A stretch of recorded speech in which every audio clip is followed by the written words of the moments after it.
Buenas tardes. Muy buenas tardes, ¿cómo están ustedes? ¿Cómo les va? Buenas tardes, doctor. Muy bien, gracias. Bien, doctor, muchas gracias. Buenas tardes, doctor y compañeros, ¿cómo están todos? Bien, por favor, Clau.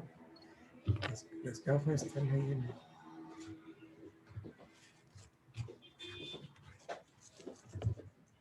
Eso, gracias.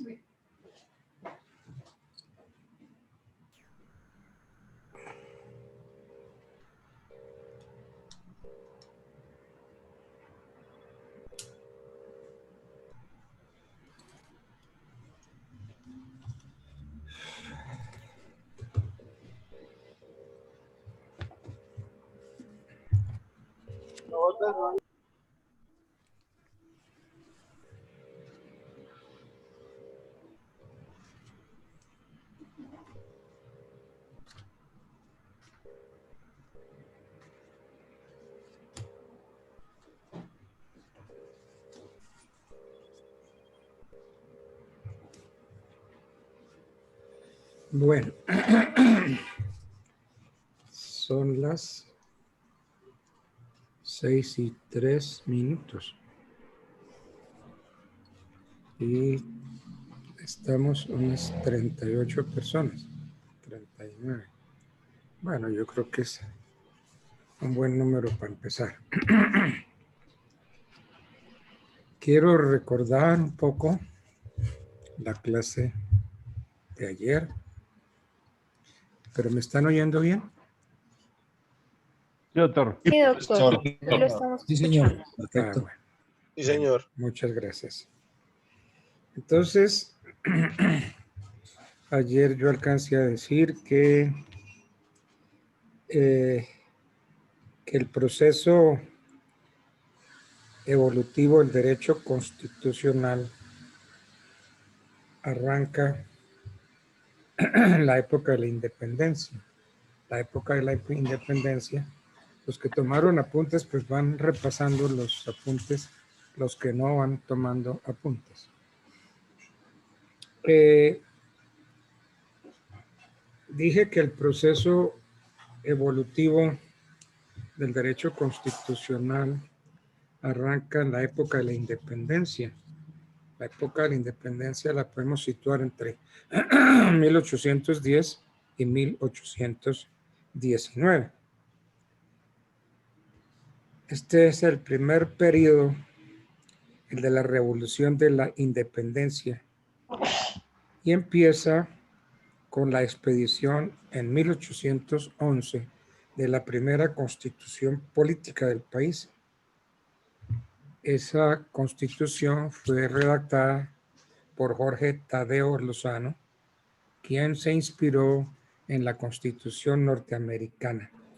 Es decir, tomó la Constitución norteamericana como modelo para la primera constitución política del país, que es la de 1811.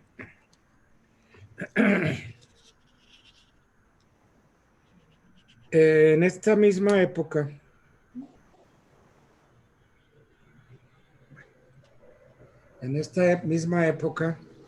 y hasta 1815, las provincias que conformaban pues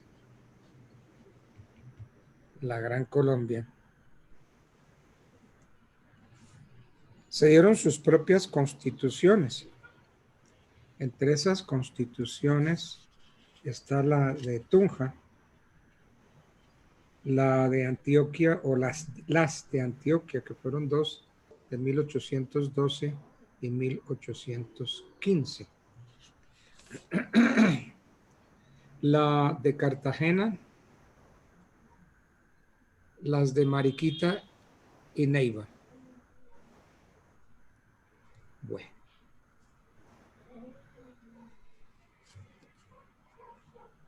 Viene ahora lo que se llama la Gran Colombia, con el triunfo que obtuvieron nuestros patriotas, con el triunfo obtenido en la batalla del Puente de Boyacá, que fue el 7 de agosto de 1819, se consolida o se consolidó la independencia. El 7 de agosto entonces, después de la batalla de Boyacá, ¿no? El 7 de agosto de 1821, lo primero fue el 7 de agosto de 1819, que fue la batalla sobre el puente de Boyacá. ¿Qué pasó en ese año? En ese año Panamá se unió a la Gran Colombia. Y también Bolívar inicia la batalla de Carabobo. Entonces, el puente de Boyacá, que yo cuando no conocía el puente de Boyacá, yo no sé si a ustedes les pasó lo mismo, ustedes se imaginaban un gran puente, ¿no?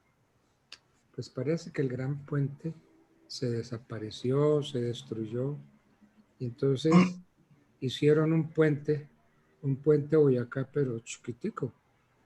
Y debajo del puente Boyacá pasa una quebradita. Pues esa quebradita es el río Teatinos. Bien. El 7 de agosto de 1821, y reunido el Soberano Congreso de Venezuela, se dictó la Ley Fundamental de Colombia, mediante la cual se unían en una sola república las provincias de Venezuela y la de la Nueva Granada.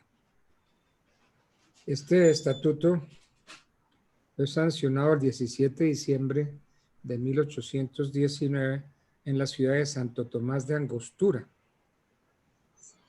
Allí, ¿qué sucedió? Que eligieron a Bolívar como presidente de la República y a Francisco Antonio Sea como vicepresidente.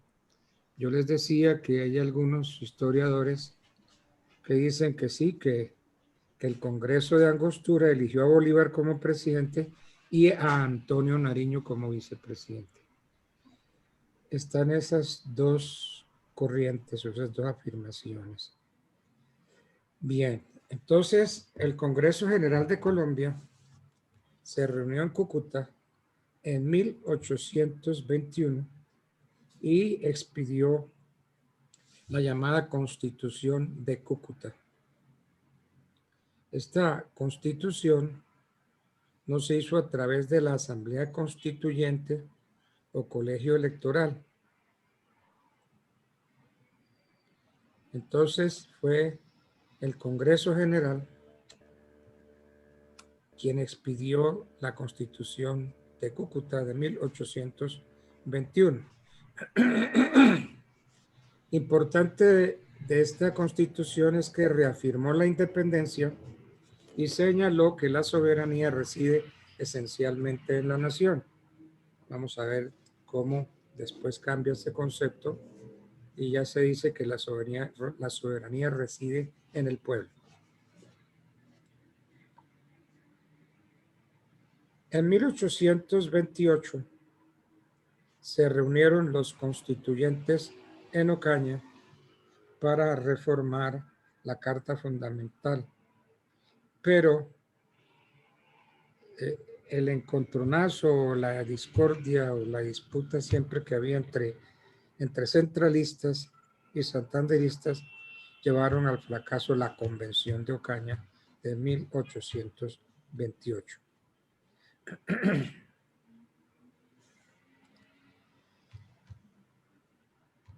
Ante esta situación de enfrentamiento entre centralistas y federalistas, un movimiento general puso en manos del Libertador la suerte de la patria, confiriéndole poderes discrecionales. Y así entonces Bolívar expidió el decreto orgánico que sirvió de ley fundamental desde el 27 de agosto de 1828 hasta 1830, quedando sin vigor la Constitución de 1821. Bueno, después viene un periodo que llamamos el Congreso Admirable.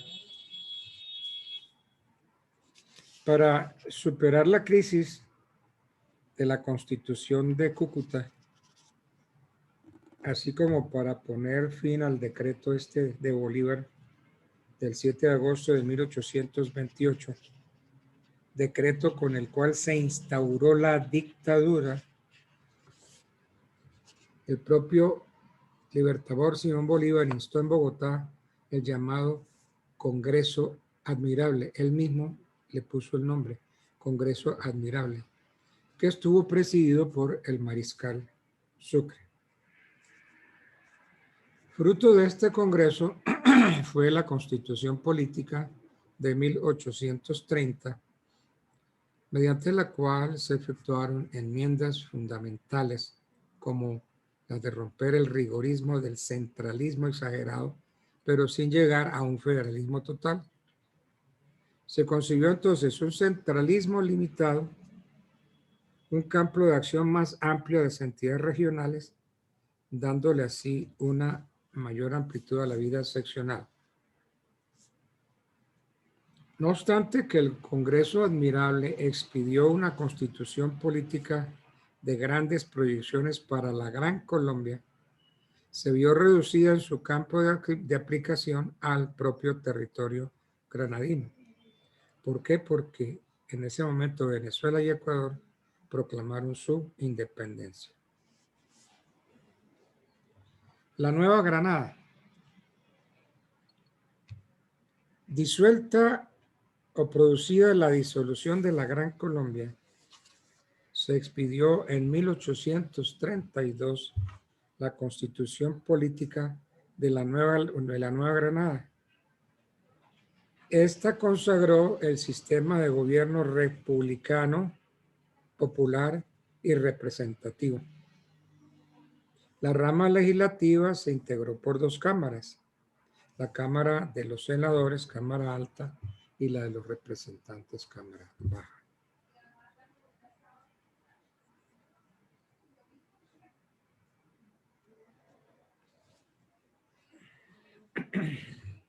La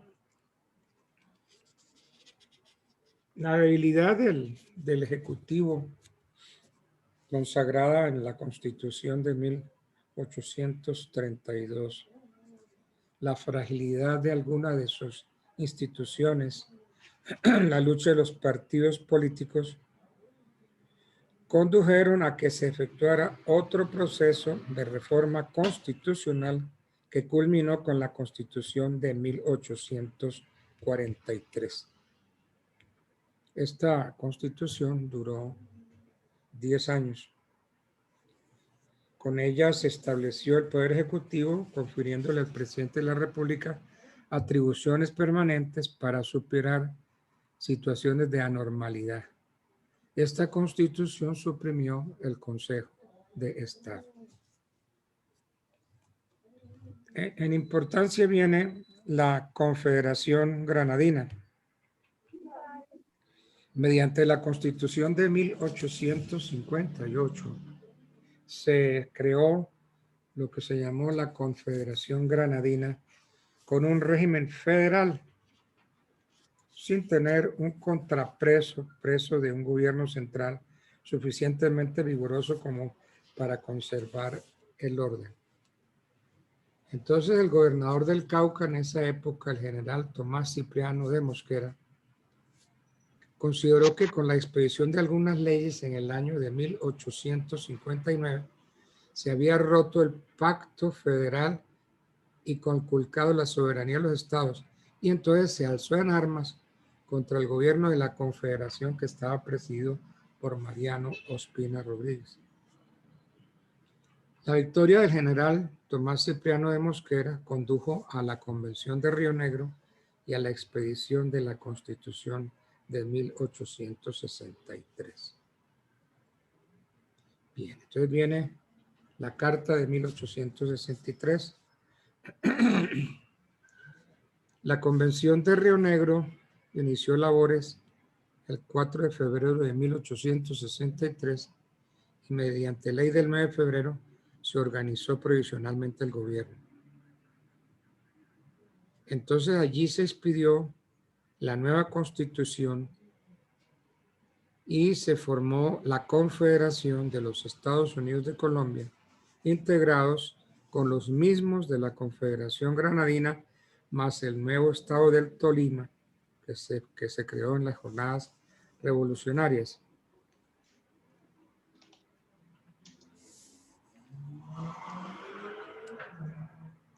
Esta constitución política del 63 se expidió en nombre y por autorización del pueblo, sustituyendo la invocación de Dios, y así se rompió una tradición que siempre se invocaba a Dios, porque pues es Dios, según la teoría tomasina, Dios es principio y fin de todo. Luego viene la Constitución del año 86. Esta Constitución del 86 duró del 86 hasta el 91. Duró más de un siglo. Fue inspirada por Rafael Núñez y Miguel Antonio Caro.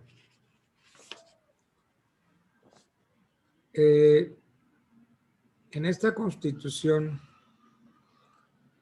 se dijo que el Estado, que se llamará República de Colombia, adopta la forma unitaria y que la soberanía reside exclusivamente en la nación.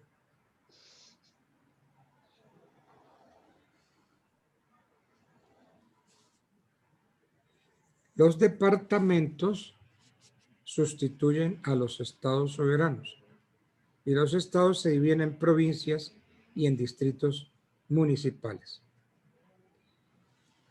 ¿Quiénes forman el poder ejecutivo? Lo conforman el presidente y el vicepresidente, elegidos ambos popularmente para periodos de 6 años. Y también se elige un designado, lo elige el Congreso, quien va a ejercer las funciones de presidente o vicepresidente en ausencia de los mismos. Se dijo en esa Constitución que el vicepresidente por derecho propio sería el presidente del Consejo de Estado. El Consejo de Estado fue un organismo consultivo del gobierno.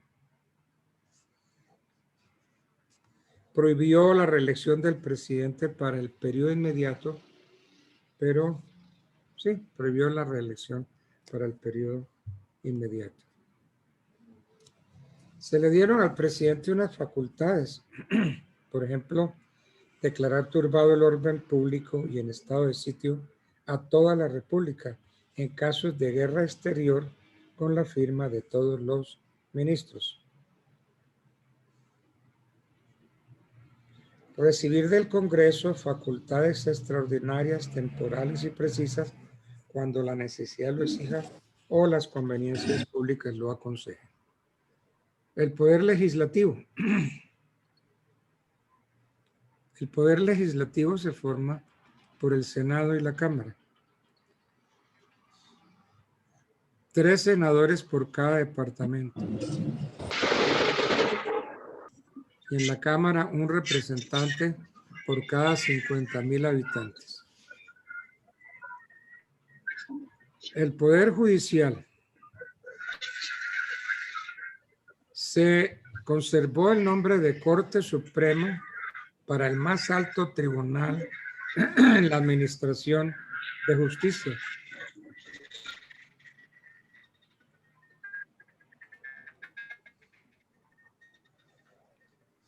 Se le confirió, entre otras facultades, la de decidir sobre la validez o la nulidad de las ordenanzas departamentales que hubieran sido suspendidas por el gobierno o denunciadas ante los tribunales, denunciadas como lesivas de derechos civiles.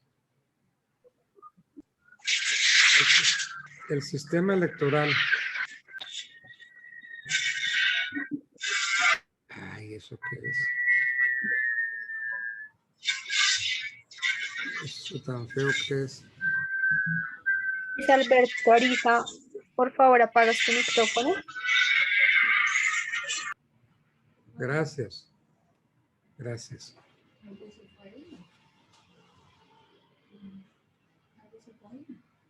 No, es que había un ruido muy feo.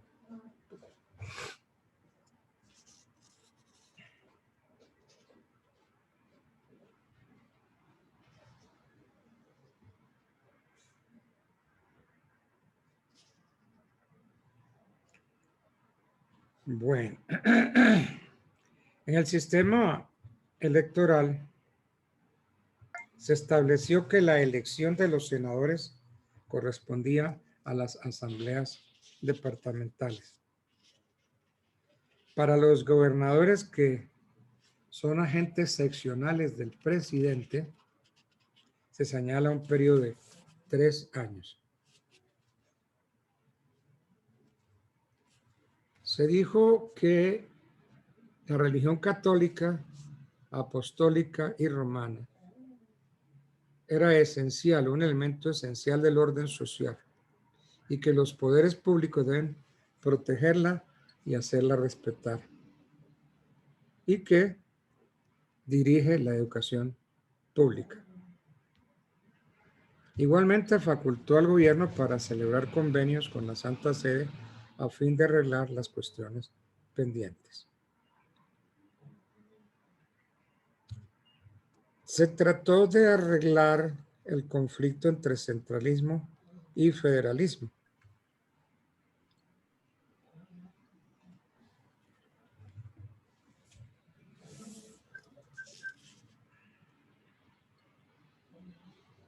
Bueno. Después vienen unos actos legislativos.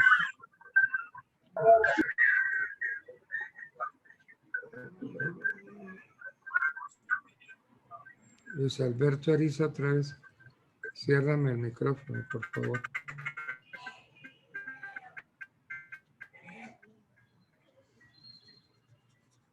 Bueno. Viene una serie de actos legislativos que no los vamos a mirar, los mencionamos. Acto legislativo número 9 de 1905, acto legislativo número 1 de 1910, acto legislativo número 3 de 1910,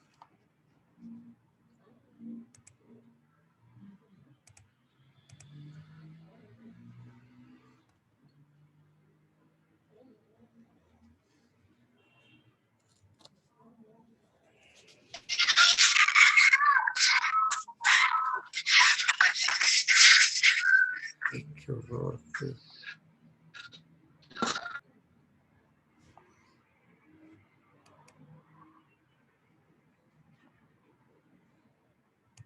Se me pareció aquí un... Bueno, ya. Después viene la reforma constitucional del año 36 de 1936.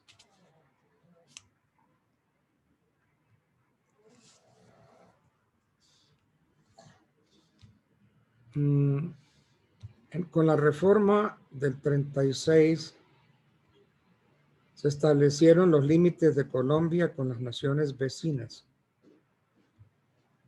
Se estableció la división territorial en departamentos, intendencias y comisarías. En el plano de los derechos se estableció la garantía de la propiedad privada y los demás derechos adquiridos con justo título.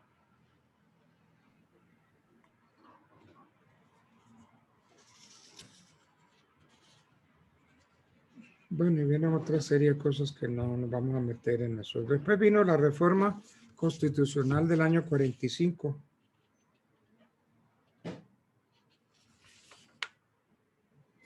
El presidente Alfonso López Pumarejo tuvo que dimitir durante su segundo periodo presidencial y en consecuencia le correspondió asumir el solio de Bolívar al doctor Alberto Lleras Camargo, quien presentó al Congreso una reforma especial. Alberto Lleras Camargo organizó el Distrito Especial de Bogotá sin sujeción a un régimen municipal. estableció los requisitos para la creación de departamentos, estableció la ciudadanía a la edad de 21 años, en fin.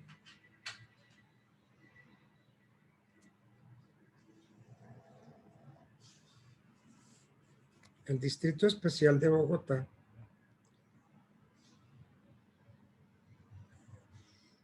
es una institución independiente de la administración del Estado. Tiene su propia administración y plena autonomía para que el alcalde maneje el distrito de Bogotá. Después viene la reforma constitucional del año 57. En el año 57 teníamos la dictadura del general Rojas Pinilla. Entonces, el 10 de mayo de 1957 cayó Rojas Pinilla. Entonces, se buscó un reajuste jurídico a las instituciones y se acudió al sistema del plebiscito para adoptar unas reformas constitucionales. Luis Alberto Ariza, ciérrame el micrófono, gracias.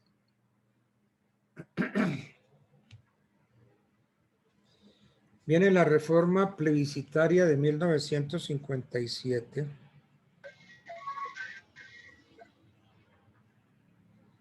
Este consagró o acudió al sistema del plebiscito para buscar reformas constitucionales. Modificó la organización y el ejercicio del poder público y se acordó un gobierno conjunto de responsabilidad compartida.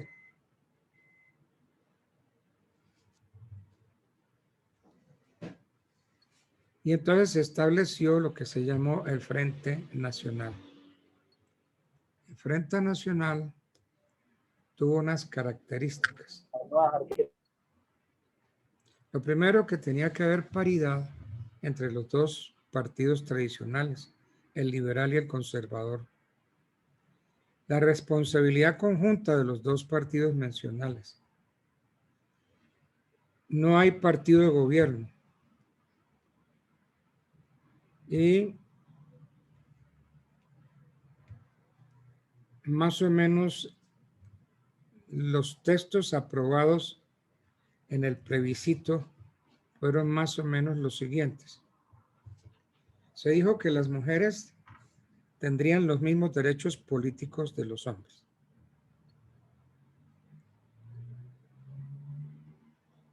Que en las corporaciones públicas, la mayoría para todos los efectos legales será la de 2/3 de los votos.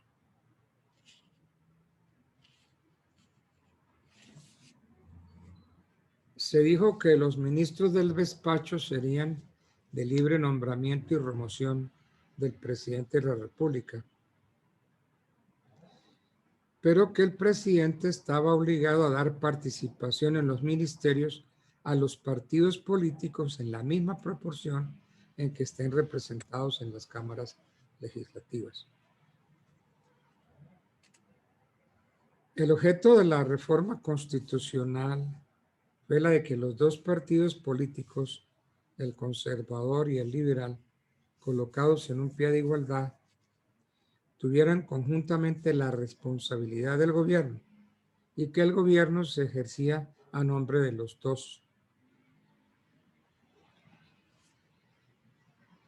Y también se dijo que los miembros de las Fuerzas Armadas podían ser llamados a desempeñar cargos en la administración pública. Por ende, entonces, un militar puede ser nombrado ministro de la Defensa. y no tiene problema.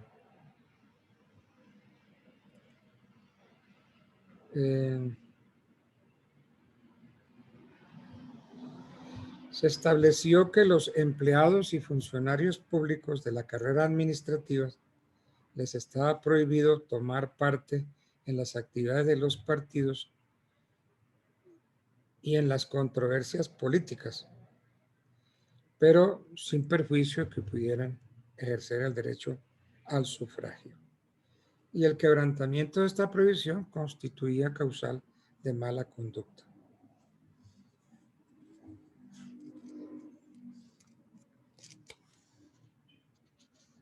Se estableció que los miembros del Congreso y de las asambleas departamentales no tendrían sueldo permanente, sino asignaciones diarias durante el término de las sesiones.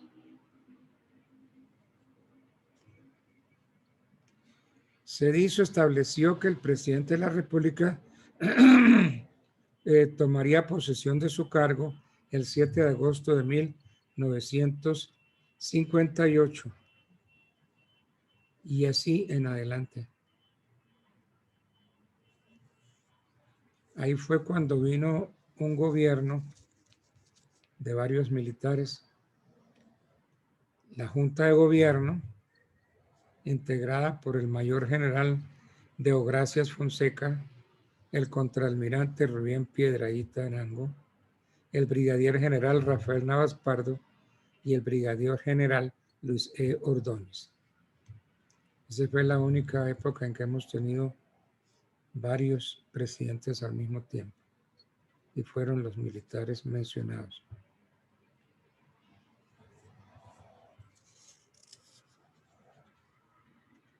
La Corte Suprema de Justicia debía estar integrada por un número de magistrados que determine la ley y los cargos serán distribuidos entre los partidos políticos.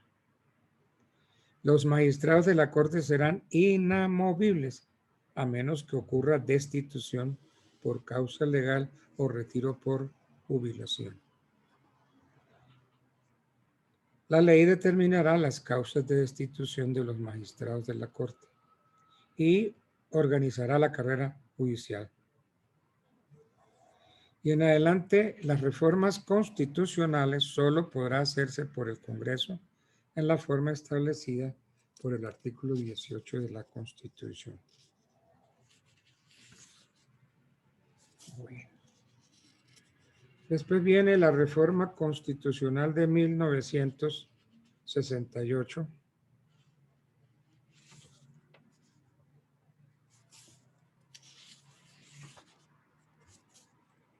Después viene una propuesta que planteó al país el presidente Alfonso López Miquelsen. Alfonso López Miquelsen planteó al país la necesidad de una reforma constitucional circunscrita a dos campos de capital importancia: el régimen departamental y municipal y la administración de justicia. El Congreso de la República dio trámite al proyecto, el cual fue aprobado por el Legislativo en el año 77. Sin embargo, la Corte Suprema de Justicia declaró su inexequibilidad con el argumento central de que el Congreso de la República no podía delegar su facultad constituyente en otro órgano como era la Asamblea.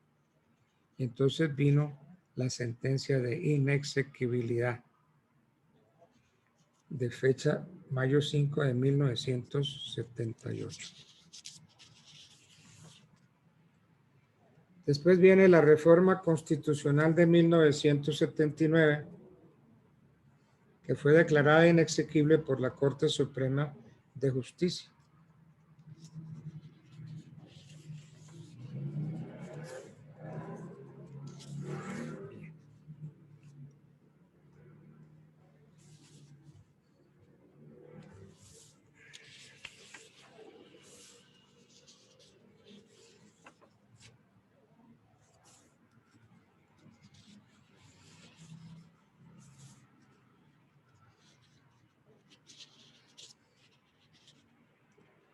Yo les hablé anoche de la séptima papeleta.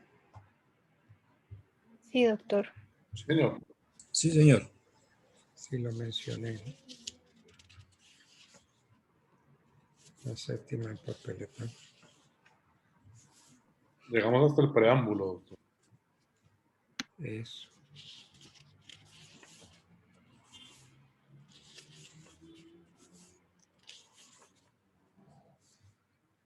El doctor nos manifestó que hoy continuábamos con la descentralización. Sí, estábamos, era medio repasando un poquito lo que vimos ayer.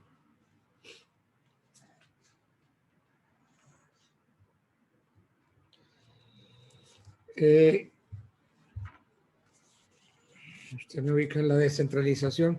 ¿Qué es la descentralización? La descentralización es la atribución que se otorga a las personas jurídicas públicas distintas de la nación. ¿Cuáles son esas personas jurídicas públicas distintas de la nación? Por ejemplo, los departamentos y los municipios. Y entonces, la descentralización es la transferencia de una parte de la actividad estatal a una entidad de determinadas características creada o autorizada por la ley para cumplir finalidades de interés general. Los estudiosos del derecho administrativo distinguen tres clases de descentralización. La descentralización territorial, la descentralización por servicios y la descentralización por colaboración. Entonces, hay tres clases de descentralización. La descentralización territorial, la descentralización por servicios y la descentralización por colaboración. La descentralización territorial se consagra en el artículo 286 de nuestra Constitución, que dice, lo voy a leer, son entidades territoriales los departamentos, los distritos, los municipios y los territorios indígenas. La ley podrá darles el carácter de entidades territoriales a las regiones y provincias que se constituyan en los términos de la Constitución y de la ley.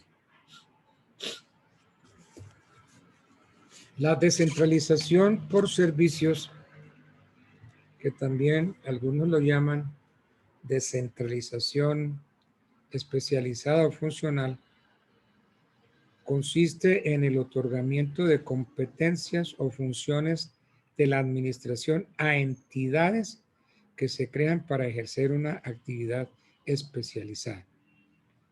Estas entidades que son creadas por la ley son los establecimientos públicos, las empresas industriales y comerciales del Estado, las sociedades de economía mixta.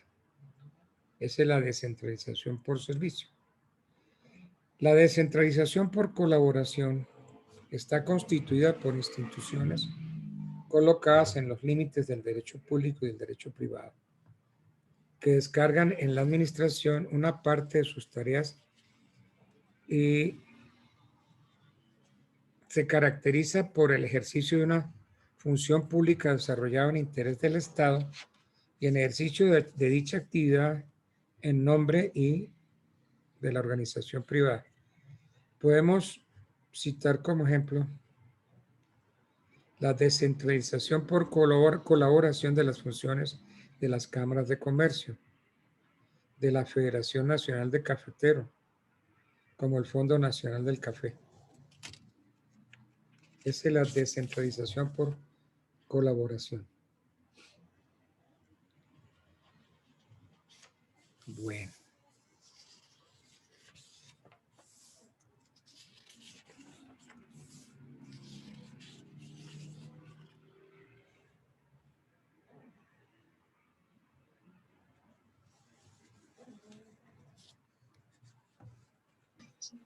Bueno, ¿cuáles son Los fines del Estado.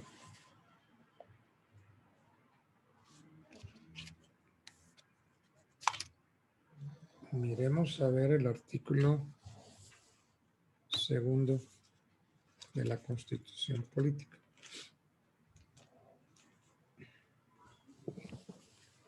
Artículo 2 de la Constitución Política dice: son fines esenciales del Estado servir a la comunidad, promover la prosperidad general y garantizar la efectividad de los principios, derechos y deberes consagrados en la Constitución, facilitar la participación de todos en las decisiones que los afectan y en la vida económica, política, administrativa y cultural de la nación, defender la independencia nacional, mantener la integridad territorial y asegurar la convivencia pacífica y la vigencia de un orden justo.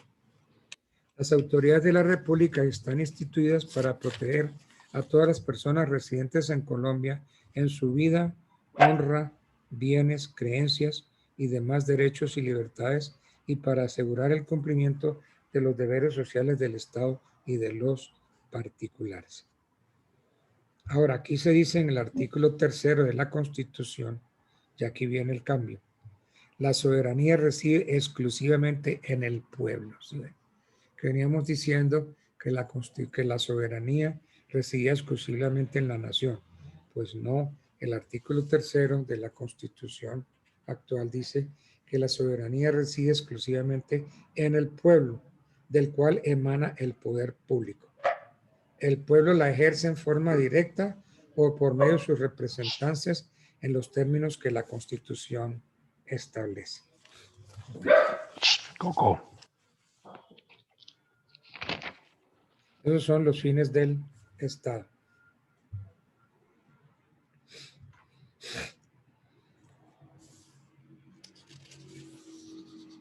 La soberanía nacional. ¿Qué entendemos por soberanía nacional? La calidad que tiene la nación, entendida como ente abstracto, de no obligarse ni determinarse, sino por su propia voluntad, a través de portavoces cualificados, es decir, de sus representantes renovados periódicamente.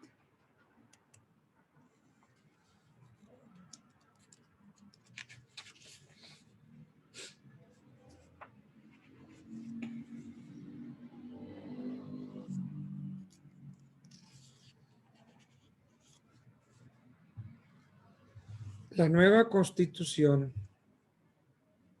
reconoce y protege la diversidad étnica y cultural del país y establece como obligación del Estado colombiano y de las personas proteger las riquezas culturales y naturales de la nación. Entonces, en el artículo 7 se consagra que el Estado reconoce y protege la diversidad étnica y cultural de la nación colombiana. Artículo 7.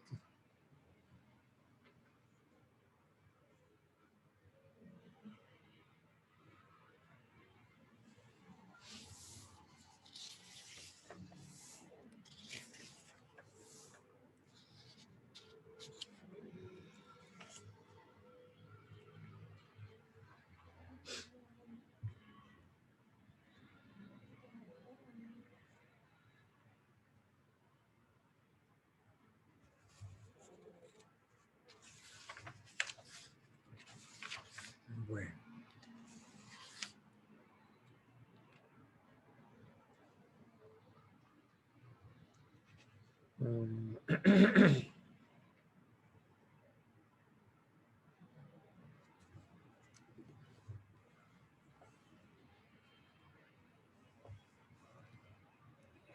Una de las innovaciones incorporadas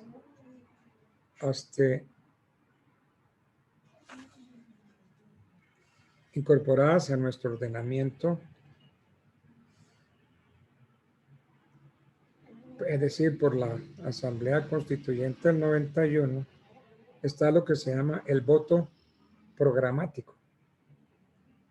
El artículo 1 de la Ley Estatutaria del voto programático lo define como el mecanismo de participación mediante el cual los ciudadanos que votan para elegir gobernadores y alcaldes imponen como mandato al elegido el cumplimiento del programa de gobierno que haya presentado como parte integral en la inscripción de su candidatura. Entonces, cualquier candidato a la Perdóneme, presidencia. Señor, ¿qué ley fue la que mencionó? ¿O dónde encontramos esto? la ley estatutaria, es decir, la ley estatutaria, la que organizó pues la Constitución del 91. Ok.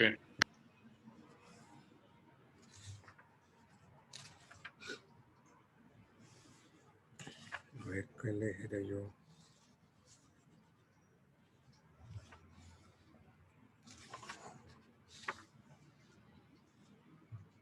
Bueno, entonces,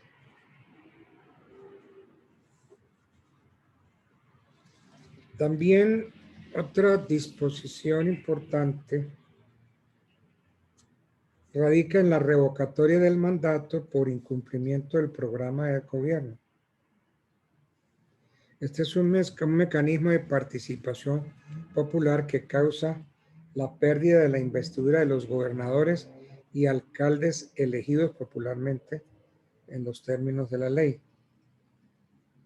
Entonces, la revocatoria procede si se surten unos requisitos.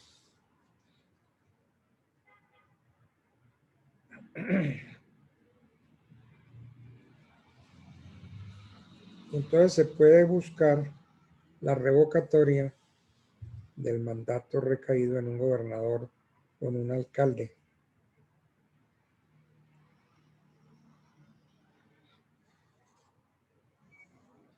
¿Cómo se puede conseguir esto? Por escrito ante la Registraduría Nacional se puede hacer una solicitud de convocatoria o pronunciamiento popular para revocatoria mediante un memorial que suscriban los ciudadanos que hayan sufragado en la jornada electoral que escogió al respectivo mandatario en un número no inferior al 40% del total de votos emitidos. Entonces, revocado el mandato al gobernador o alcalde, se debe convocar a elecciones de nuevo mandatario dentro de los 2 meses siguientes a la fecha de la revocatoria. Es algo así como lo que le hicieron a Trump.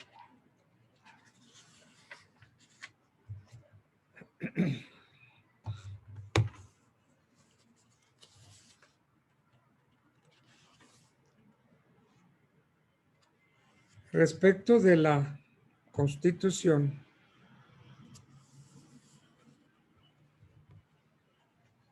se habla de la interpretación. ¿Qué entendemos por interpretar? Interpretar es siempre buscar el sentido de una ley, el sentido de la norma. Entonces, por interpretar entendemos ese proceso intelectual tendiente a desentrañar el significado de las normas jurídicas. Y entonces, si la interpretación se deriva del propio legislador, la vamos a llamar interpretación auténtica. Por ejemplo, si el Congreso de la República expide una ley aclaratoria, esa es una interpretación auténtica. Hay interpretación jurisprudencial cuando proviene de los jueces y los tribunales. Y entonces habrá métodos exegéticos de interpretación, método histórico, sistemático, método teleológico o finalista.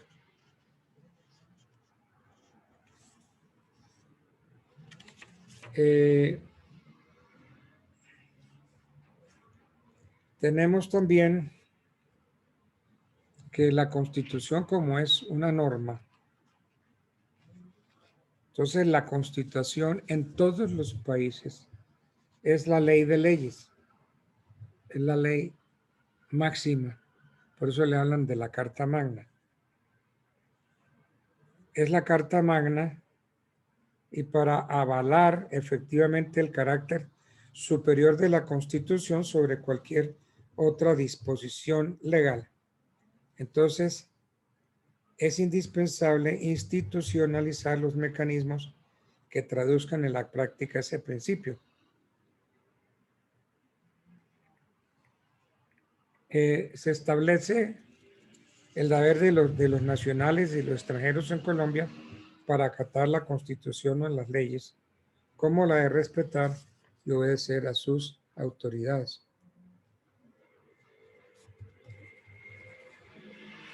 Se establece un principio de que los particulares son responsables por infracción a la Constitución y a las leyes. En cambio, los servidores públicos lo son por las mismas causas y por omisión o extramisión o extralimitación en el ejercicio de sus funciones. Y para asegurar la supremacía de la Constitución está la llamada acción de inconstitucionalidad, que es la posibilidad que tiene cualquier ciudadano de acusar ante la Corte Constitucional cualquier acto reformatorio de la Constitución por vías de procedimiento o la violación que a la carta haga cualquier ley de la República. Entonces, el procedimiento para esto se llama proceso contencioso constitucional. Entonces, la Constitución pues es la ley de leyes.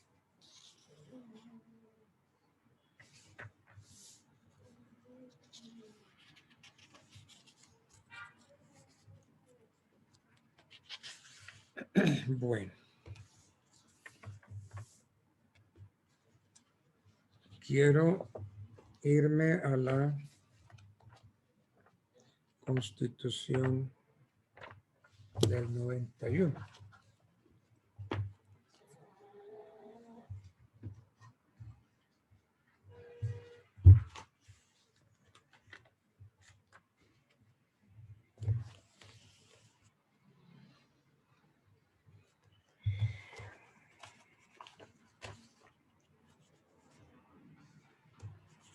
La Constitución Política de Colombia de 1991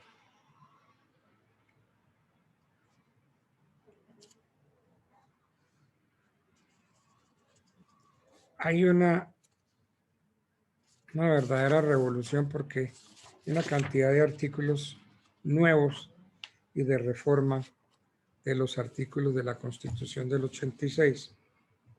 Por ejemplo, en la Constitución de 1886 se inició el preámbulo con la invocación de Dios.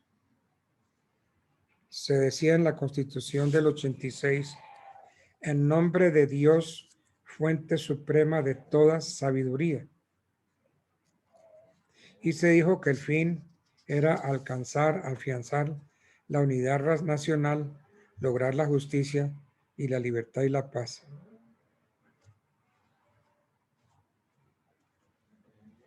En el plebiscito de 1957 se agregó al preámbulo de la de 1886 el reconocimiento oficial de los partidos políticos a la religión católica, apostólica y romana, y se agregó además que en ese sentido los poderes públicos la protegerán y harán que sea respetada como esencial elemento de orden social.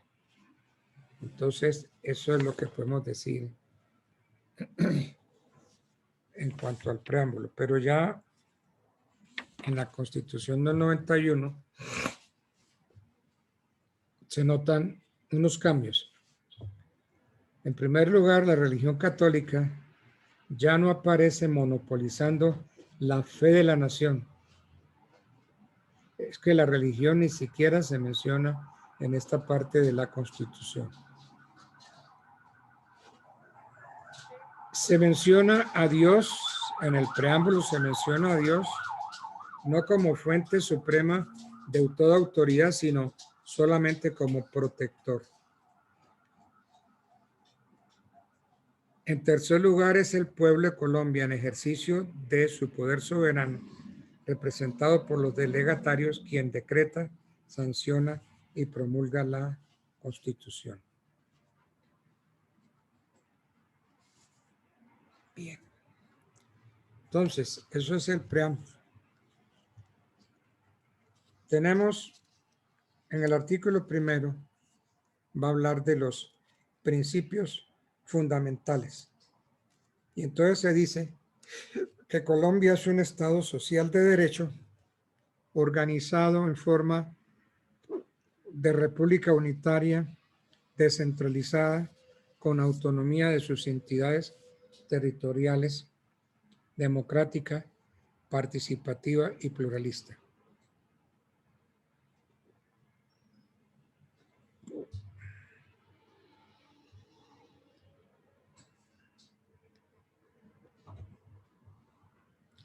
Este artículo primero reemplaza al artículo primero de la Constitución del 86, pero trae aspectos nuevos. ¿Cuáles son esos aspectos nuevos? La anterior decía, la nación colombiana se reconstituye en forma de república unitaria. La de ahora define esa república unitaria como un Estado social de derecho.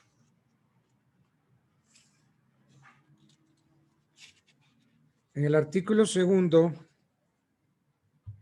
se dice que son fines esenciales del Estado: servir a la comunidad, promover la prosperidad general y garantizar la efectividad de los principios, derechos y deberes consagrados en la Constitución, facilitar la participación de todos en las decisiones que los afectan y en la vida económica, política, administrativa y cultural de la nación, defender la independencia nacional, mantener la integridad territorial y asegurar la convivencia pacífica y la vigencia de un orden justo.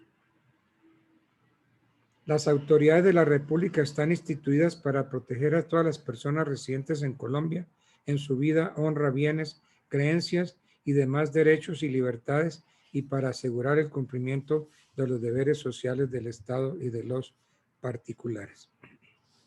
¿Qué comentario podemos hacerle al artículo segundo? Que el primer inciso es nuevo. Ni en la Constitución del 86, ni en ninguna de sus reformas se consagraron los fines del Estado, que sí lo hicieron muchas constituciones del mundo. Y que el segundo inciso corresponde al artículo 16 de la Constitución del 86, a excepción de que en la del 91 las autoridades están además para proteger la vida, honra y bienes de los residentes en Colombia. El artículo tercero establece que la soberanía reside exclusivamente en el pueblo, del cual emanan el poder público, y que el pueblo la ejerce en forma directa o por medio de sus representantes en los términos que la Constitución establece. Este artículo tercero sustituye al artículo segundo de la Constitución del 86, residiendo la soberanía no en la nación, sino en el pueblo. Y para ejercer esa soberanía, el pueblo tiene dos alternativas: directamente o por medio de sus representantes. El artículo cuarto dice: la Constitución es norma de normas. En todo caso de incompatibilidad entre la Constitución y la ley u otra norma jurídica, se aplicarán las disposiciones constitucionales. Es deber de los nacionales y de los extranjeros en Colombia acatar la Constitución y las leyes y respetar y obedecer a las autoridades. ¿Qué comentario le podemos hacer al artículo 4 de la Constitución? Que la definición jurídica de la Constitución como ley superior es nueva.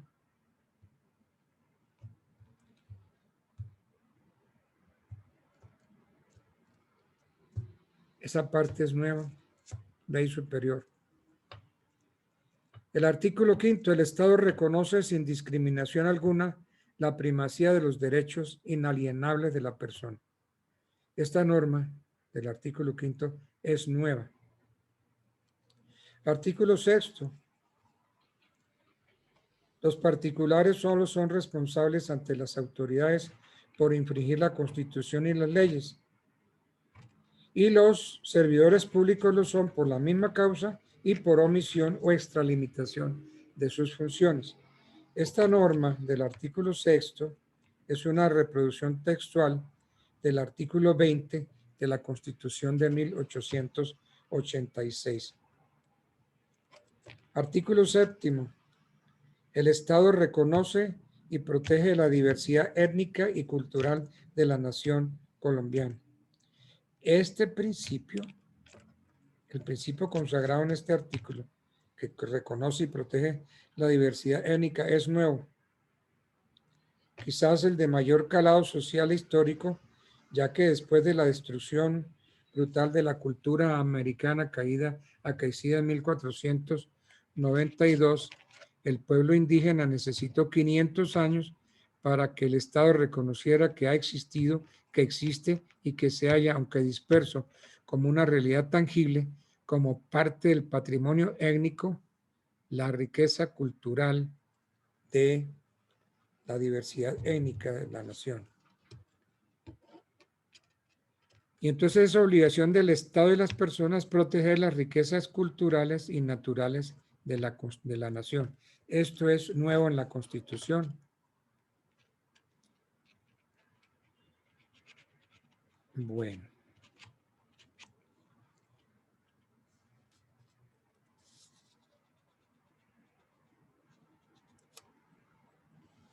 El artículo 9, que dice que las relaciones exteriores del Estado se fundamentan en la soberanía nacional, en el respeto a la autodeterminación de los pueblos y en el reconocimiento de los principios del derecho internacional aceptados por Colombia. Esto es nuevo. Un artículo totalmente nuevo.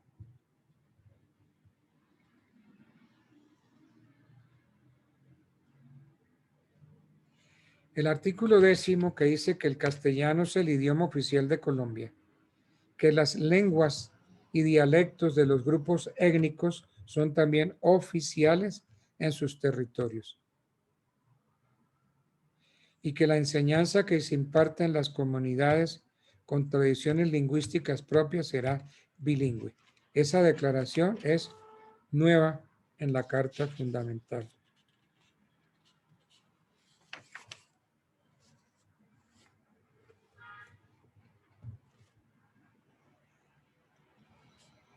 Viene el artículo 11, que habla de los derechos y las garantías y los deberes. Habla de los derechos fundamentales. El artículo 11 dice: el derecho a la vida es inviolable, no habrá pena de muerte. El derecho a la vida es inviolable, no habrá pena de muerte. La declaración de que la vida es derecho inviolable es nuevo. Y la prohibición a la pena de muerte es reproducción del artículo 29 de la Constitución del año 86.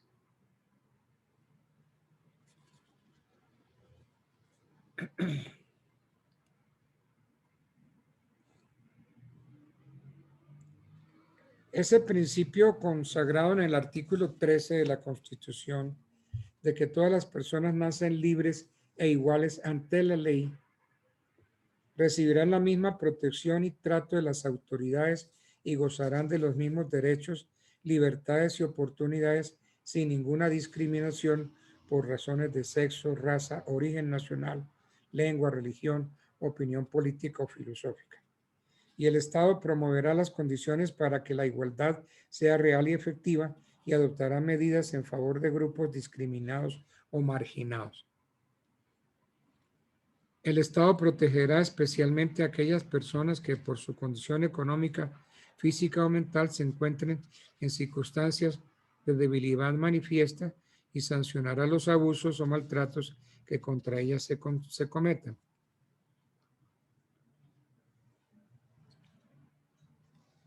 Los incisos segundo y tercero de este artículo son nuevos.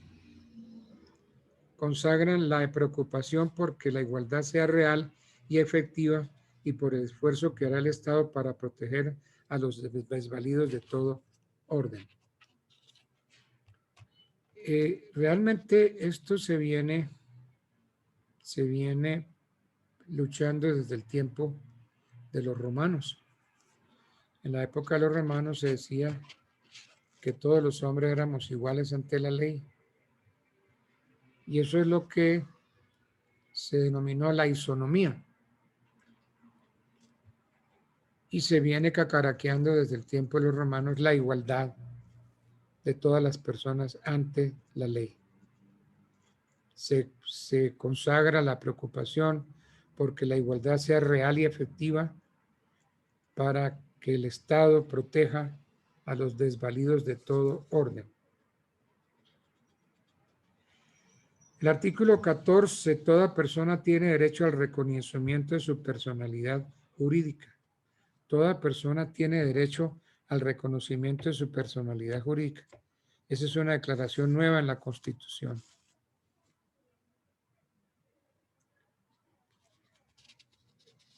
Otro principio consagrado en el artículo 15. Todas las personas tienen derecho a su intimidad personal y familiar, a su buen nombre, y el Estado debe respetarlos y hacerlos respetar. De igual modo, tienen derecho a conocer, actualizar y rectificar las informaciones que se hayan recogido sobre ellas en bancos de datos y en archivos de entidades públicas y privadas. Este principio, consagrado en el artículo 15, es nuevo.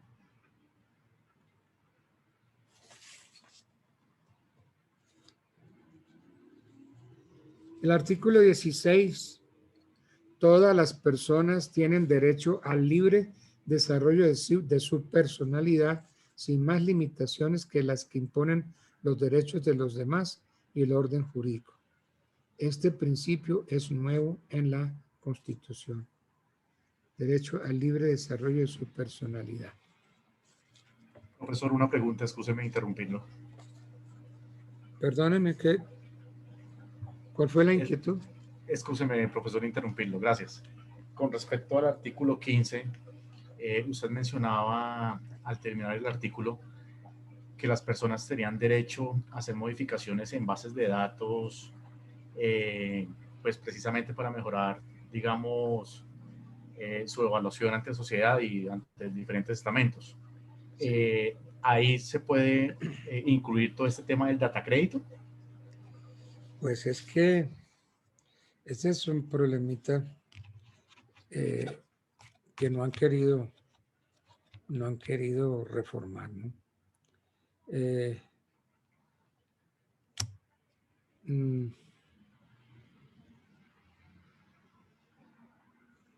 Todos tenemos derecho a la intimidad personal y familiar y al buen nombre, y el Estado debe respetarlos y hacerlos respetar.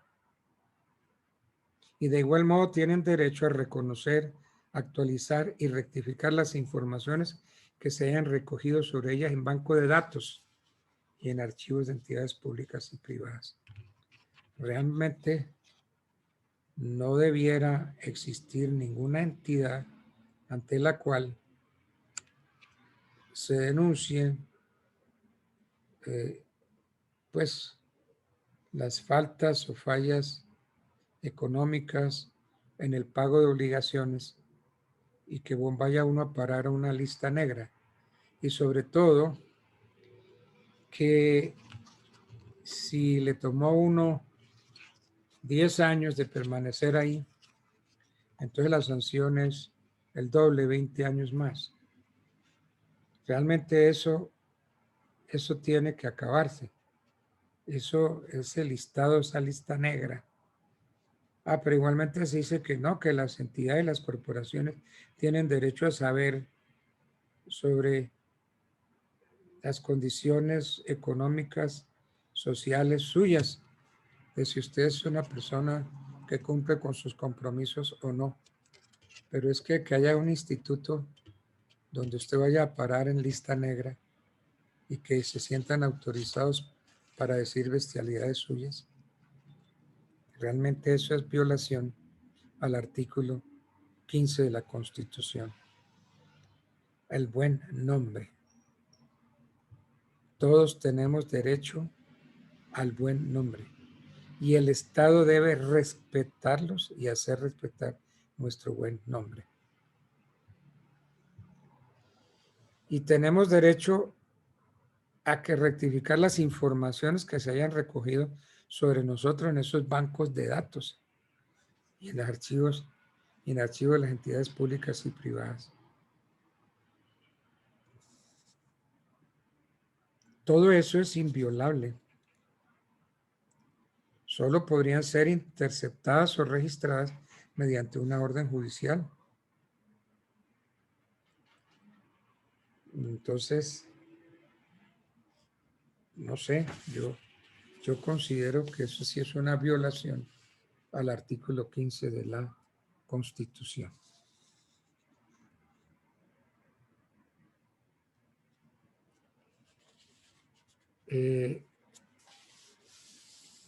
Por ahí hubo algo horrible hace unos años.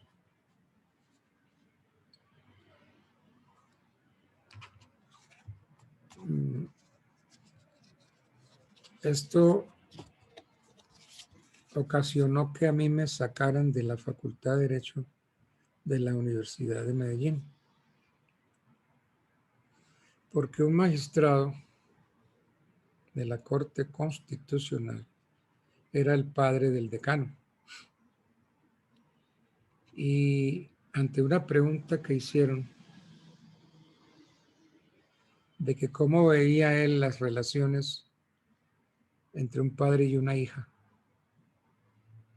él dijo que todas las personas tienen derecho al libre desarrollo de su personalidad, sin más limitaciones que las que imponen los derechos de los demás y el orden jurídico. Yo me levanté y dije en voz alta, cochino, puerco, y me salí. Al día siguiente ya estaba botado de la Facultad de Derecho. Pero mi caso se llevó más arriba y me dieron toda la razón.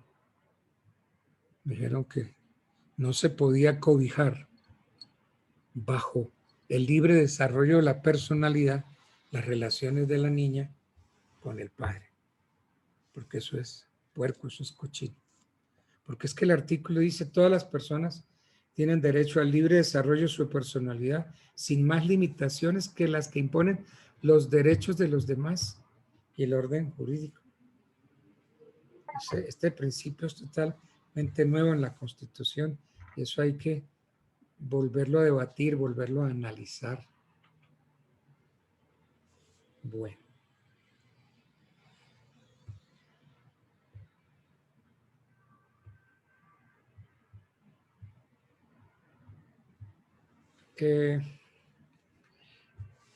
La isonomía, que fue un principio consagrado en la ley de las 12 tablas. Los romanos establecieron ese principio de la igualdad de todos ante la ley. Ese es un principio que se viene cacaraqueando desde la época de los romanos. La libertad de cultos, me parece bien que toda persona tiene derecho a profesar libremente su religión y a difundirla. Puede difundirla en forma individual o colectiva. y que todas las confesiones religiosas y todas las iglesias son igualmente libres ante la ley. Entonces hay una igualdad de iglesias y cultos. Entonces el problema que tenemos nosotros es el satanismo. El satanismo es una religión. Miren ustedes cómo es eso.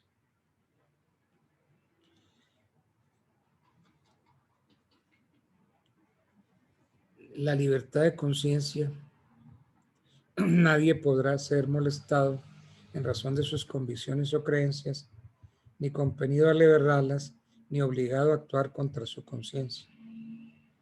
Se garantiza la libertad de cultos. Y toda persona tiene derecho a profesar libremente su religión y a difundirla en forma individual o colectiva. Porque es que la noche del Halloween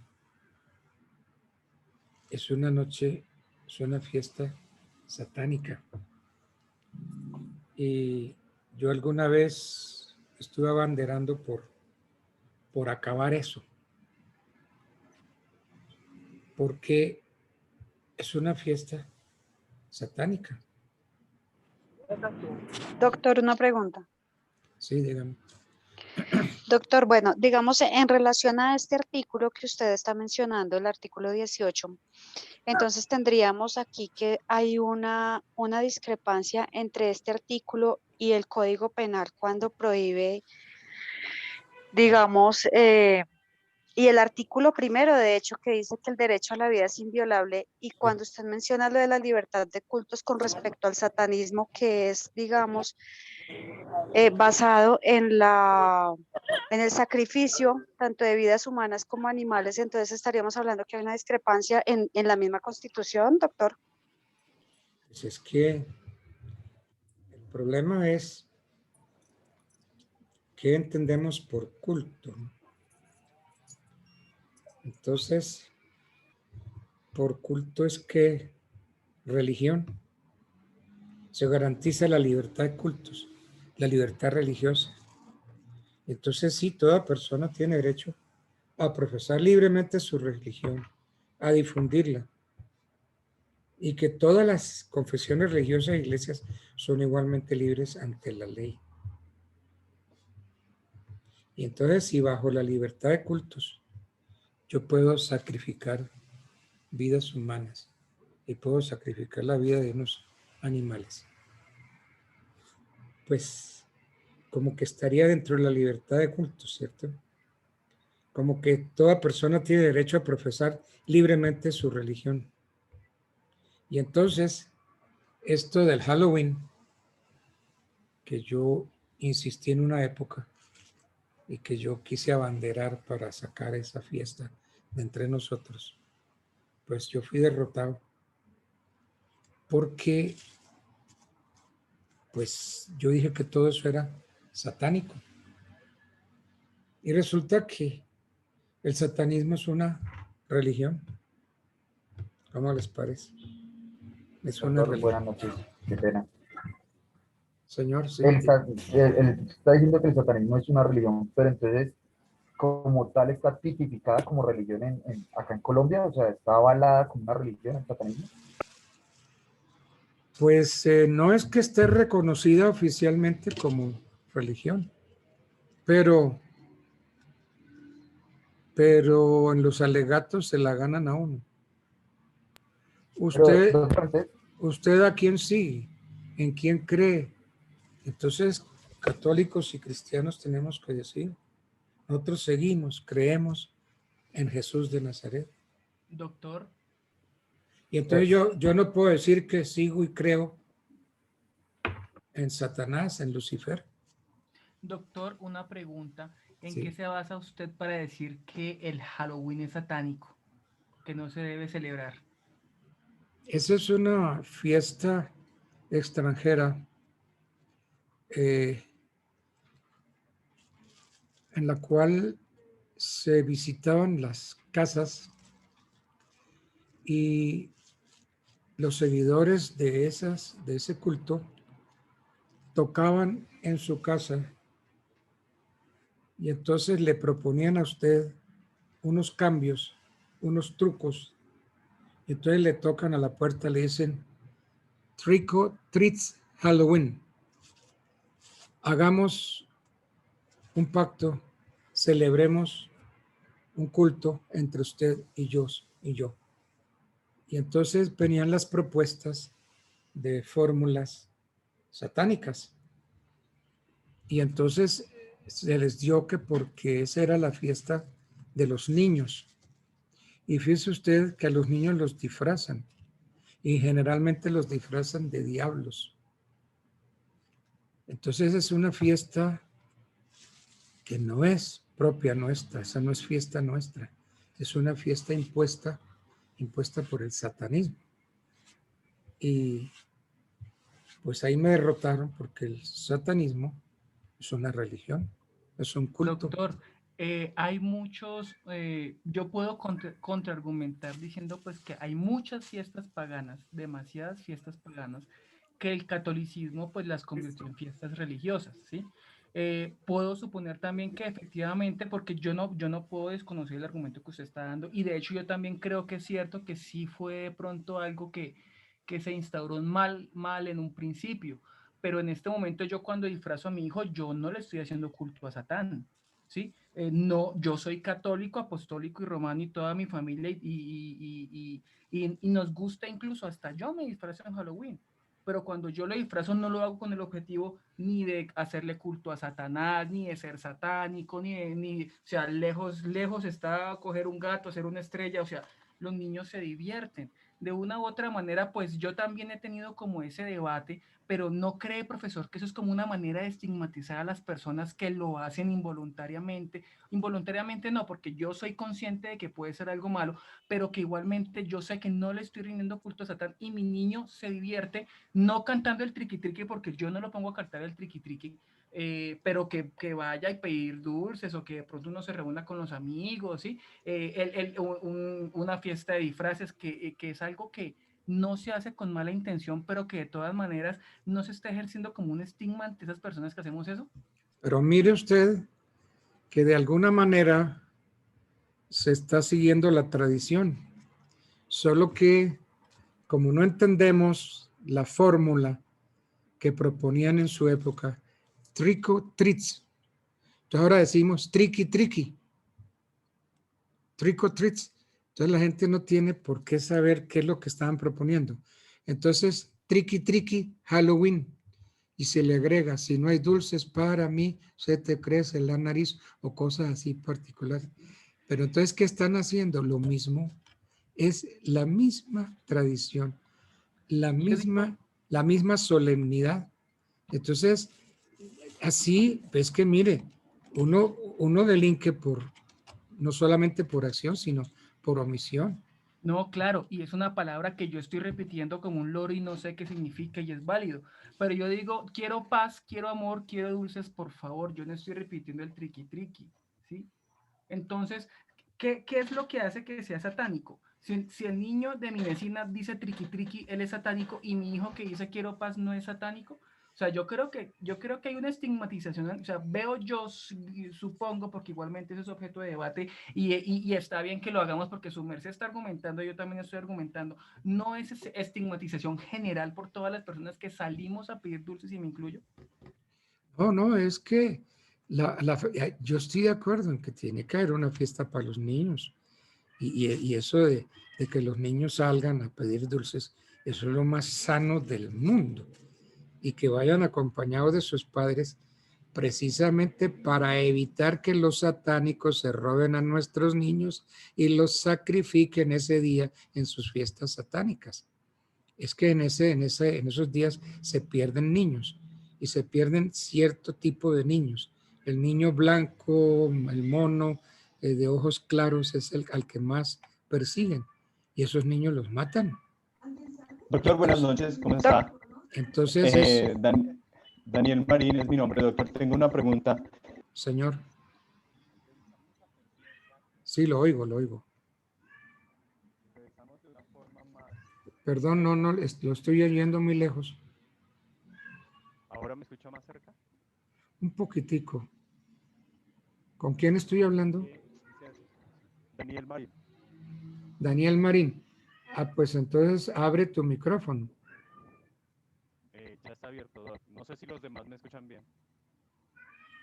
Bueno, Ahora Se escucha lejos. Se oye No, Daniel, te lejísimos. escuché muy lejos Está con muy bajito. interferencia. Ok, ahorita vuelvo y abro el micrófono. Doctor, qué pena, interrumpo Bueno. otra vez, en Román. Interrumpiendo ahí, volviendo al tema Sí. de lo de que el satanismo es o no es una religión acá en Colombia que está tipificada como tal. En este orden de ideas, si estas personas que dicen ser satánicos, que tienen su culto satánico, cometen algún delito de homicidio, o sea, a personas, o un maltrato animal, ¿sí? Sí. Estas personas no se podrían excusar o salvaguardar con, ay, no, es que yo soy satánico y es mi culto y es mi religión, entonces yo puedo hacer lo que quiera. Porque acá en Colombia, como tal, no es tanto tipificado el satanismo como una religión. ¿O me estoy equivocando, doctor? No es admitida como religión. Lo que pasa es que todos sí tenemos derecho a profesar libremente nuestra religión. Entonces, si yo soy satánico, pues yo tengo derecho a profesar libremente mi satanismo. Más aún puedo difundirla. Y mi iglesia es tan igual a una iglesia católica o una iglesia cristiana. ¿Ve? Ese es el problema. Doctor, Sí, dime. es que eso era lo que yo iba a ese punto justamente, el compañero ha complementado, porque eso era lo que yo iba, o sea que sí existe una controversia dentro de la misma constitución política, digamos si tenemos en cuenta el tema del culto satánico, Sí. porque si bien es cierto que efectivamente no están legalizadas como iglesias o como religión dentro de nuestra nación, efectivamente existe una creencia y el artículo 18 está hablando de convicciones o creencias y esto es lo que este tipo de organizaciones se escudan para ellas, pues, digamos, existir. Entonces, dentro de la misma Constitución hay una controversia con nuestro artículo 11 y nuestro artículo 18, porque si bien es cierto, es conocido que este tipo de organizaciones satánicas hacen este tipo de sacrificios que mencionábamos, entonces lo hacen bajo la convicción o sus creencias, pero están violando nuestro artículo 11. Sí, el derecho, porque es el derecho a la vida, es correcto. O sea que sí existe una misma controversia dentro de estos artículos fundamentales, doctor. Entonces me atrevería yo a decir, doctor, que más que haber atacado de pronto la fiesta del Halloween, que es efectivo, que no es una fiesta cultural nacional, sino que es una cuestión que hemos adoptado en nuestra nación, habría que atacar el artículo 18 en la parte donde habla sobre nadie será molestado por razón de sus convicciones o creencias. Hay que modificarle esa parte para que sea limitante con respecto a, digamos, a las atrocidades que se pueden presentar bajo estas dos palabras en ese tipo de cultos. ¿No sería así, doctor? Sí, pero el problema es quién le mete el diente a eso, porque vea, yo creo en Jesús, ¿cierto? Yo creo en Jesús. Para mí el hombre más grande que dio la humanidad se llama Jesús de Nazaret. Y ese es el jefe, ese es el líder de todos nosotros. No nos llamemos católicos ni cristianos, no somos una sola religión. ¿Por qué una sola religión? Porque seguimos a un mismo líder que fue Jesús de Nazaret. Entonces, pues nadie me puede a mí atacar mis convicciones, mis creencias. ¿Cómo me pueden decir a mí, oiga, no crea usted en Jesús de Nazaret? A mí el que me dio lo mando a la porra. Pues yo creo en Jesús de Nazaret porque sí, porque para mí es el Dios, es la persona que vino a la tierra y se hizo hombre, el Dios que se hizo hombre. Entonces, doctor, buenas noches ya. Daniel Marín, no sé si me escucha mejor. Sí, ahora muchísimo mejor, Daniel. Ok, doc, es que quería, ya que están tocando el tema de religión, creo y considero que si se hace un análisis dogmático de cualquier religión, llámese la que se llame, satanismo, catolicismo, no sé, la infinidad de religiones que hay, siempre dentro de su dogma la religión va a vulnerar o va a restringir el desarrollo de algún derecho. Para mí, para mí como ateo, si usted me habla de la Navidad o de la Semana Santa, yo diría que es una fiesta pagana porque no corresponde a mi religión. O si hablamos de un judío, diría que es una fiesta pagana. ¿Estamos en lo cierto? Sí, puede ser, ¿no? Puede ser. Ok, perfecto. Ok, entonces en ese orden podríamos decir que la religión católica vulnera el artículo 16 de la Constitución, donde no permite el libre desarrollo de mi personalidad, cuando dentro de sus dogmas me encasilla dentro de un desarrollo sexual establecido. Entonces no podemos decir que el satanismo se considere una religión que efectivamente viole o mate personas o animales para tratar de estigmatizar esa religión.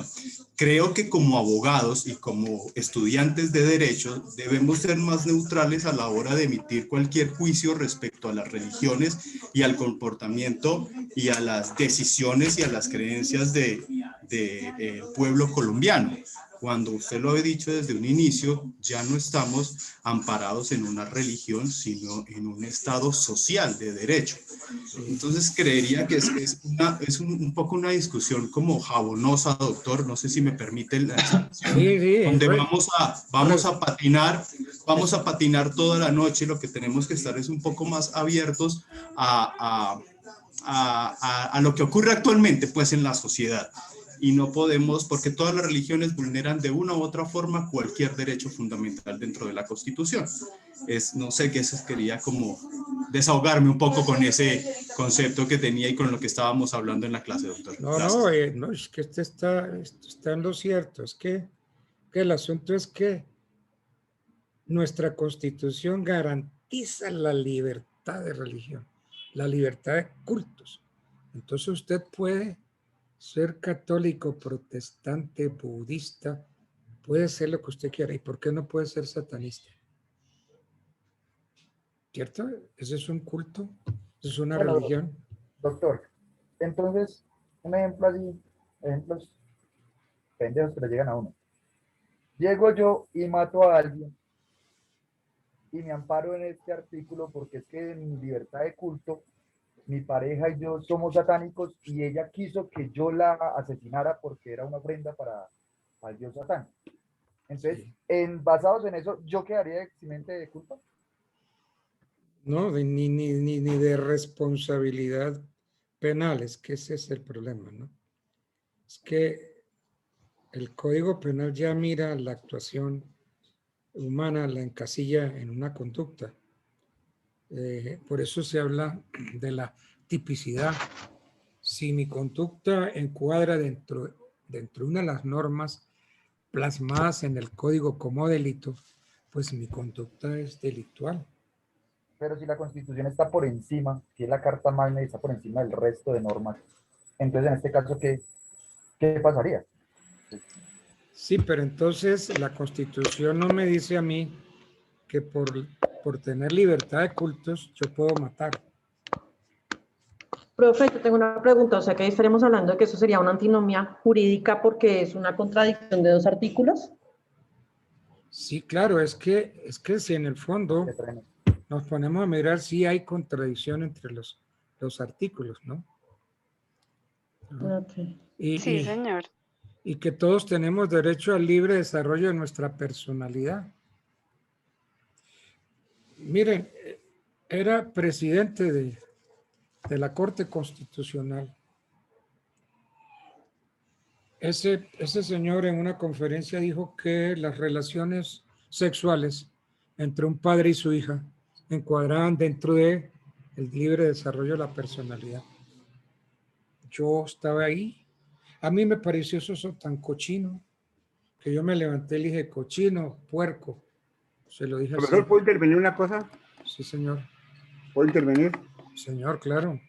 Mire, profesor, si se habla de libre religión, de libertad de culto, ¿por qué los colegios evangélicos dictan su religión y los colegios católicos solamente dictan su religión? Deberían de dictar todas las clases de religiones, sus doctrinas, sus dogmas y todo para que la gente tenga libertad de escoger libremente. Y ellos solamente se encogen. Si usted va a un colegio evangélico, a los pelados les dan solamente su religión. Sí, Un colegio claro. católico, lo mismo. Entonces, ¿en qué estamos? Sí, porque pues es que esos colegios tienen derecho a profesar libremente la religión y a difundirla en forma individual o colectiva. Entonces, los colegios católicos tienen derecho de difundir la religión católica, ¿no? Y si usted va a un, qué sé yo, a un colegio budista, pues entonces tendrán derecho a enseñar la religión budista. ¿Por qué? Porque se garantiza la libertad de conciencia, se garantiza la libertad de cultos. Todos son principios garantizados en nuestra Constitución.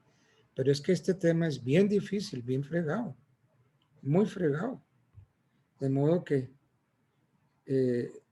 a mí me salió en un curso, yo estaba hablando, y entonces me dijo, uno dijo, yo soy católico, yo soy cristiano. Y yo dije, bueno, pues esa diferencia entre cristianos y católicos, esa es una diferencia que no debiera existir. Y entonces yo le pregunté a otro, me dijo, yo soy satánico, doctor. Yo sigo a Satanás. Yo quedé frío, pero quedé frío. Porque a usted un alumno en clase, en forma seria, sin mamarle gallo, le diga que es satánico. Yo quedé frío. Me quedé sentado. Porque usted me dice, yo soy católico, perfecto. Es que yo soy cristiano. Yo entiendo la diferencia pendeja que hay, ¿no? Que yo soy esto, que yo soy lo otro. Pero cuando alguien me dice, yo soy satánico y sigo a Satanás. Oiga, yo quedé frío, pero frío, frío. Nunca me había pasado en mis años de profesor. Nunca. Y espero que sea la última vez que me pase. Yo quedé frío, no supe qué decir. Obviamente, pues, respetar el concepto del Señor. Entonces, ni soy católico, ni soy cristiano, sino yo soy satánico. Yo sigo a Satanás. ¿Y cómo decirle que no? Si eso está garantizado en la Constitución. La libertad de culto. Todos tenemos derecho a profesar libremente nuestra religión, a difundirla. Todos tenemos la libertad de conciencia. Nadie nos puede molestar en razón de nuestras propias convicciones o creencias, ¿no? Nadie puede ser obligado a actuar contra su conciencia religiosa. De modo que sí, y en la Universidad de Medellín en una época las niñas iban vestidas de negro, las uñas pintadas de negro, sandalias y las uñas de los pies pintadas de negro. En una época se vio eso en la Universidad de Medellín. Yo lo vi, lo viví. El profesor de esta clase. ¿Y cómo prohibir eso? No se puede. No se puede.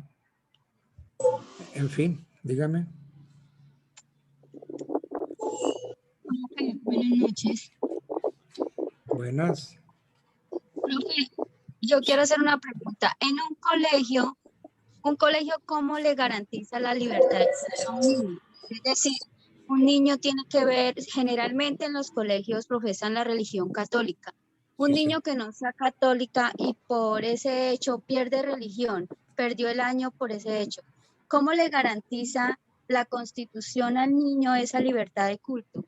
O sea, pierde el niño por religión, ¿qué se debe hacer? Porque la verdad yo pienso que esa libertad de culto está como muy limitada y está muy bonita en la Constitución, pero yo no creo que se cumpla. Pero no se cumple. Y la libertad de conciencia lo mismo. Porque es que nadie puede ser obligado a actuar contra su propia conciencia. Si el colegio era católico y usted es protestante, pues Bueno, entonces se le dice, bueno, ¿para qué lo metió aquí? Si es de orientación católica y usted es de orientación protestante. Pero eso es casi que general, profe. Casi todos los colegios profesan la religión católica. Es muy raro el que no. Eso es cierto, sí. Y hay que jugar con eso, ¿no? Porque no la están obligando a que mantenga a su hijo en ese colegio. Usted es libre de sacarlo y de llevarlo a otro colegio. Sí, lo que no está bien es que por no profesar mi misma religión católica, yo vaya a hacerle perder la materia. Pero eso es como en historia, ¿no? También en la clase de historia, ¿no? Si usted es liberal y el profesor es conservador, ¿no? Pero no. Y por eso es que a mí me gusta esta materia del derecho constitucional, porque necesariamente tiene uno que meterse con las constituciones de todos los países, pero especialmente con la constitución nuestra y sobre todo con la constitución del 91, ¿no? En fin, no podemos meternos a analizar todo el articulado. Doctor, disculpe, habla Olga Janet Morales. Dime. Una cosita, yo pienso que estamos, digamos, hablando de cultos, una cosa, digamos, y si hablamos de satanismo, yo pensaría que es hablar de ritos. No, y pues, no, digamos, no, el no. satanismo ya Perdón, como ritos. perdón, a mí me aclararon que eso no es rito, eso es una religión. ¿Ve? En su momento, es que esto fue grande. En su momento, yo fui derrotado. Lo que a mí me dijeron es que el satanismo es una religión. Y la Constitución protege o no protege las religiones. Si usted es budista, pues tienen que respetarle sus creencias religiosas como budista. Si usted es maometana, lo mismo. Lo mismo que si yo soy católico, lo mismo. Que yo soy cristiano, bueno, pues son las diferencias bobas, pendejas que no tienen por qué existir. Entonces, ese es el problema. Y más aún, uno como profesor tiene la libertad de enseñanza, la libertad de investigación, la libertad de cátedra. Y entonces uno puede como profesor ir orientando a los estudiantes hacia allá, ¿no? Pero, cuídese uno mucho de eso, porque a pesar de que la Constitución nos garantice la libertad de enseñanza y la libertad de cátedra, yo no puedo arremeter y llegar y vulnerar las creencias de ustedes como alumnos, ¿no? En fin, es fregada la cosa, muy fregada. Bueno. ¿Y en qué horas tenemos? Hoy faltan cuarto para las 8. 7:45, doctor. Bueno, miren que fue interesante esta parte que es espinosa tratarla. En esto de los derechos fundamentales y las garantías y los deberes, esta parte, este capítulo es bien espinoso, bien fregado. De todas maneras, eso de que triqui Halloween, si no hay dulces para mí, se te crezca la nariz. No, triqui Halloween. ¿Sí? Eso es satánico. Trick or treats. Hagamos un trato. Tratemos, tú y yo hagamos un pacto. Y si le hacemos el pacto, no te condenas, no te llevo. Ese es el origen de esta fiesta. Y a mí me duele ver que disfracemos a nuestros niños de diablos, porque es rendirle homenaje a Satanás. Es que no hay más disfraces. ¿Por qué no le puedo poner un disfraz de pirata en vez de ponerle cachos y vestido rojo al niño con una cola? No, pues saquémoslo como pirata, por ejemplo. Pero entonces, Si ven que se disfrazan a los niños y se les rinde culto a Satanás. Esa es la parte fregada. Bueno, queridos alumnos, un placer volver a estar con ustedes hoy. Que pasen una buena noche. Buenas noches, doctor. Gracias. Entonces, triqui Muchas Halloween. gracias, doctor. Muchas gracias, doctor, y que pase buena noche. Bueno, Buena noche a todos. la misma a ustedes. Muchas gracias. Gracias. Chao, hasta mañana. Buenas noches, doctor. Bueno, Gracias, profe. Buenas noches. buenas noches.